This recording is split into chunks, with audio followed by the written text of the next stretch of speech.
Hello friends, welcome to my channel. और आज मैं आप लोगों को ये बताऊंगा कि how to crack any competitive exam. इसका मैं इंट्रोडक्शन देने जा रहा हूं। मतलब किसी भी एग्जाम को कैसे निकालते हैं, उसे कैसे क्रैक करते हैं, ठीक ना। तो सबसे पहले ये इंपॉर्टेंट है कि आप एग्जाम किस चीज का दे रहे हैं। एक तो एसएससी हो गया, एक बैंक हो गया, एक रेलवे हो गया। फिर एसएससी के अंदर बहुत है, बैंक के अंदर में पीओ क्लर्क है, रेलवे में कई चीज है। तो सबसे पहले आपको ये डिटरमाइन करना पड़ेगा कि आप कौन सा एग्जाम लेना चाह रहे हैं। मतलब आप जो डिटर्मिनेशन है आपका, आपकी कोई चाहत होगी कि मैं ये बनना चाहता हूं या मैं बनना चाहती हूं, तो उस चीज को आपको माइंड में रखना होगा एट फर्स्ट, तभी आप कोई भी एग्जाम को निकाल सकते हैं। जैसे कि यदि आप बैंक का दे रहे हैं तो बैंक में आप क्लर्क और पीओ दोनों दे सकते हैं। लेकिन यदि आप बैंक से एसएससी में आ जाएं तो आपको डिफिकल्ट होगी, क्योंकि एसएससी का पैटर्न और बैंक का पैटर्न थोड़ा सा अंतर है। लेकिन यदि आप एसएससी का कर रहे हैं और एसएससी से आप यदि रेलवे का देते हैं तो थोड़ा सा सिमिलर है उसमें, क्योंकि एसएससी इंग्लिश लेती है और रेलवे इंग्लिश नहीं लेती है। तो सबसे बड़ा फैक्ट ये है कि आप एग्जाम दे कैसे रहे हैं। जैसे रेलवे भी दे रहे हैं तो यदि हायर लेवल का है तो उसमें भी इंग्लिश है आपका। तो सबसे पहले आप एग्जाम को क्रैक करने से पहले आपके पास ये होनी चाहिए कि आप किस चीज का एग्जाम दे रहे हैं। यदि आप एसएससी का एग्जाम दे रहे हैं तो एसएससी में यदि आप सीजीएल दे रहे हैं, कंबाइंड हायर सेकेंडरी लेवल दे रहे हैं, एमटीएस दे रहे हैं, डीएसएसबी दे रहे हैं, दिल्ली पुलिस दे रहे हैं, या फिर आप और भी सीपीयू दे रहे हैं, सीआईएसएफ दे रहे हैं, जो भी हो आप अपनी तरफ से जो दे रहे हैं, जिस लायक हैं आप, जिसका आप सबसे ज्यादा आप पावर रखते हैं जिस चीज में, उस चीज का आप महारथी खुद है। तो आपको ये डिटर्मिनेशन होना चाहिए कि आप जो कर रहे हैं वो आप के लायक है नहीं। मीन्स बता रहा हूं कि आपको ले पाइएगा कि नहीं ले पाइएगा, वो आपको डिटर्मिनेशन करना है। क्योंकि कंपटीशन इतना इजी नहीं है जितना आजकल का बच्चा समझ रहा है। मैं भी कंपटीटर थे और मैं तो जॉब लिया हूं, लेकिन काफी मेहनत करने के बाद भी मुझे भी जॉब मिली है। तो मैं अपना एक्सपीरियंस आप लोगों के सामने इसलिए रख रहा हूं कि आप डिटरमाइन कीजिए। सबसे पहले आप रेजोल्यूट कीजिए। आप सबसे पहले क्या कीजिए, कृत संकल्प लीजिए कि हमको ये लेना है। मतलब आपको जो लेना है उसी एग्जाम दीजिए, मतलब उसी चीज का आप एग्जाम दीजिए। जैसे आपको एसएससी लेना है तो आप एसएससी में ही लगे रहिए, बैंक लेना है तो बैंक में ही लगे रहिए, रेलवे लेना है तो रेलवे में ही लगे रहिए। लेकिन यदि आप बैंक से रेलवे आइएगा तो आपको कोई दिक्कत नहीं है। लेकिन यदि बैंक से आप एसएससी से यदि रेलवे आते हैं तो कोई दिक्कत नहीं है, और रेलवे से एसएससी आते हैं तो डिफिकल्ट है, क्योंकि क्वेश्चन में काफी अंतर होती है। और यदि बैंक और एसएससी या बैंक या रेलवे में काफी अंतर है, क्योंकि क्वेश्चंस में अंतर होते हैं, ठीक ना। तो सबसे पहले मैं बताऊंगा कि क्रैक कैसे किया जाता है, कोई भी एग्जाम को क्रैक कैसे, मतलब लिया कैसे जाता है। तो लेने के लिए सबसे पहले आपको क्या चाहिए, कंपटीशन को जानना चाहिए कि कंपटीशन क्या है। कंपटीशन को जानने के लिए आपको क्या करना पड़ेगा, प्रैक्टिस। क्या चीज का, क्वेश्चंस का। क्वेश्चंस क्या है, रीजनिंग, मैथ, इंग्लिश और जीके, 4 चीजें। और यदि आप बैंक का दे रहे तो कंप्यूटर थोड़ा सा इकोनॉमिक्स से रिलेटेड मिल जाता है आपको। तो इकोनॉमिक्स आपको एसएससी का जीके में भी, कंप्यूटर आपको एसएससी का जीके में भी मिल जाएगा। लेकिन आपको थोड़ा सा बिजनेस स्टडीज में या फिर थोड़ा सा आपको कंप्यूटर में, बैंक के लिए थोड़ा सा ज्यादा नॉलेज की जरूरत है। यदि आप एसएससी का सीजीएल लेना चाहते हैं तो सीजीएल इतना आसान आज के डेट में तो स्पेशली नहीं है। 2012 के पहले लेते तो शायद थोड़ा सा आसान था, लेकिन आज इतना हार्ड हो गया है, क्योंकि कंप्यूटर बेस्ड एग्जाम भी है। आप नर्वस भी हो जाते हैं बहुत बार कि कंप्यूटर में सॉल्व कर पाएंगे क्या, नहीं सर कर पाएंगे। तो सबसे पहले आप अपने आप को संभाले, अपने आप में संकल्प ले कि नहीं, I can do this, I will definitely get job, and unless and until you do hard work, definitely you will not be able to get any job. So I am saying you that about the cracking. सबसे पहले क्या है, आप किसी भी चीज को, कोई भी क्वेश्चंस को बड़ा या छोटा ना समझें। एक पहला चीज यही है कि आप कोई भी क्वेश्चन को बड़ा या छोटा ना समझें। मीन्स इसका कहने का मतलब ये है, यदि आपके पास a प्लस b का स्क्वायर, यदि आप जान रहे कि a square plus b square plus 2ab है, तो आप जान रहे हैं, याद है आपको, लेकिन इसके बावजूद भी आप क्या कर रहे हैं, इसको प्रैक्टिस नहीं कर रहे हैं। मतलब इसको आप प्रैक्टिस नहीं कर रहे हैं तो इसके बावजूद क्या होगा, आपको जानने के बावजूद भी आप भूल जाइएगा। मेरा कहने का मतलब ये है कि यदि आप किसी भी छोटा से छोटा क्वेश्चन को हल्के में ना लें, क्यों? क्योंकि यदि आप छोटा से छोटा क्वेश्चन को हल्के में ले लेंगे तो बड़ा क्वेश्चन ऑटोमेटिक नहीं बनेगा आपसे। छोटा क्वेश्चन को जितना ज्यादा प्रैक्टिस कीजिएगा, बड़ा क्वेश्चन को सॉल्विंग में उतना ज्यादा आसान होगी। यदि हम जानते हैं कि 4 और 3 7 होता है, तो 70 और 30 भी मैं 100 कर सकता हूं तुरंत। क्यों? क्योंकि हैबिट होगा, हमारा प्रैक्टिस है। तो मैं यही बता रहा हूं आपको कि सबसे पहले क्रैकिंग का जो सबसे आसान चीज होता है वो होता है कि क्वेश्चन यदि आप शुरू से, यदि कोई भी बुक से, चाहे आप यूट्यूब में वीडियो देख रहे हो या मेरे वीडियोस देख रहे हो या किसी और के भी देख रहे हो या बुक से पढ़ा रहे हो या टीचर कोई आपको पढ़ा रहे हो, तो क्वेश्चंस को सबसे पहले अंडरस्टैंड करें कि क्वेश्चन को कंप्लीट पढ़ें। मतलब ए से जेड, यदि कोई भी क्वेश्चन यहां से शुरू होके यहां तक कंप्लीट होता है, ए से बी तक क्वेश्चन है आपका, तो सबसे पहले आपका काम है घर में आप कोई भी क्वेश्चन को स्किप ना करें।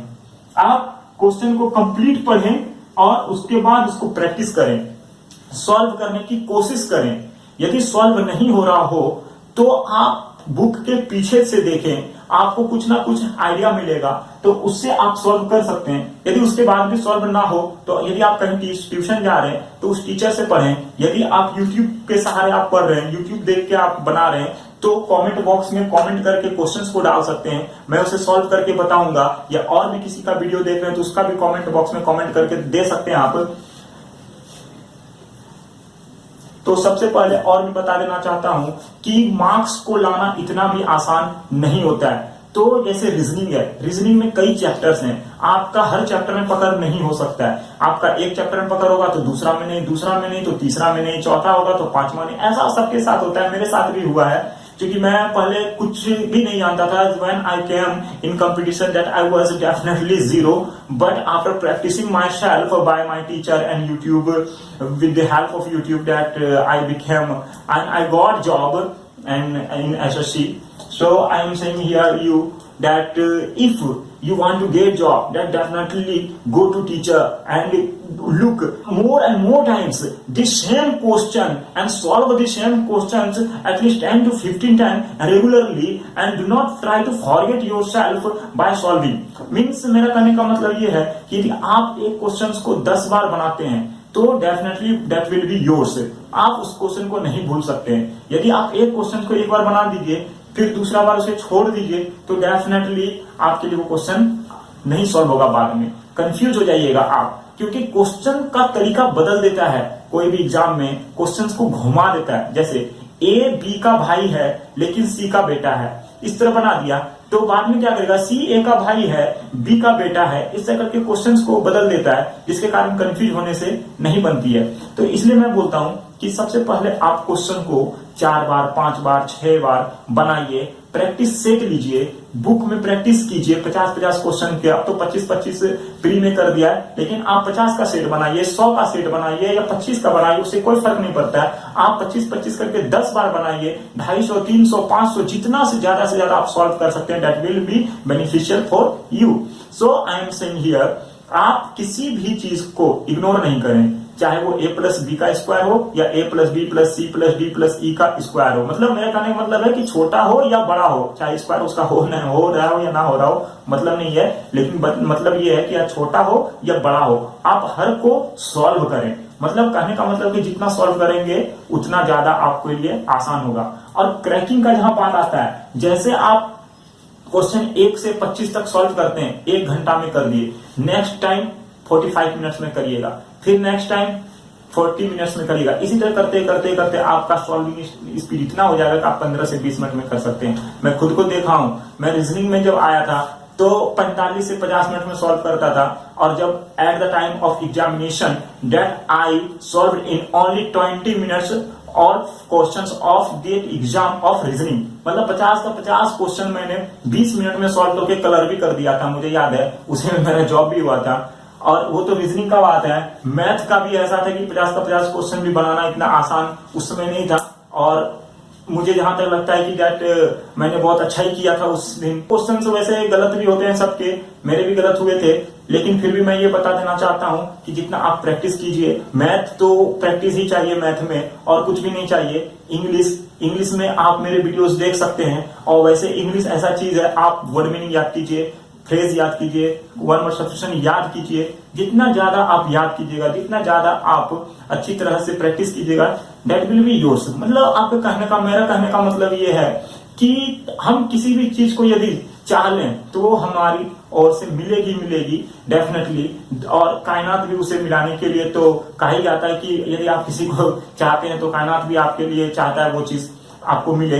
तो प्रैक्टिस सबसे ज्यादा जरूरी है। और ज्यादा नंबर लाने के लिए आपको क्या करना है, कुछ भी नहीं, चाहे कोई भी कुछ बोले, कुछ नहीं, डेली 1 घंटा मैथ, 1 घंटा रीजनिंग, 1 घंटा जीके और 1 घंटा इंग्लिश, 4 घंटा टाइम दीजिए और कोई दिक्कत नहीं है, बाकी सब आपके लिए ही होगा। और एक प्रैक्टिस सेट, मेरे अनुसार एक प्रैक्टिस सेट एटलीस्ट 100 क्वेश्चन या 200 question practice set will be solved by you every day. मतलब आप यदि 200 क्वेश्चंस को एक सेट में सॉल्व करते हैं और उसको एक्सप्लेनेशन को बढ़िया से देखते हैं, चाहे वो यूट्यूब में उस क्वेश्चन को देखते हैं, तो वो बहुत ज्यादा बेनिफिट होगा आपके लिए। और उसका जितना भी सॉल्विंग का जितना भी तरीका है, उसका सॉल्विंग का तरीका को लीजिए, जितना भी आपका एक्सप्लेनेशन है उस एक्सप्लेनेशन को माइंड में रखिए कि किस टाइप से वो सॉल्व किया किस क्वेश्चन को। आपको नहीं बोल रहे हैं कि एक क्वेश्चन को 10 तरीका लीजिए, लेकिन 10 तरीका में से जो सबसे अच्छा लगे वो तरीका आप अपने माइंड में रखिए, दैट विल बी योर्स। जैसे कि मैंने पहले भी बता चुका है कि हमारे पास आज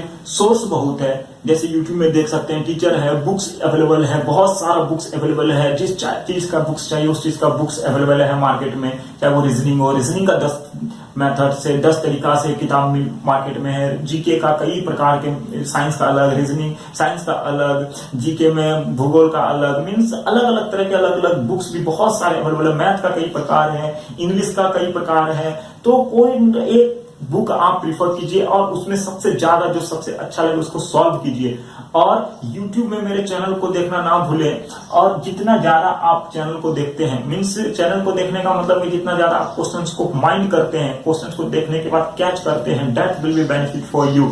एंड कोई भी एग्जाम को कंपटीशन में सबसे पहला यही होता है कि आप एग्जाम में घबराए नहीं।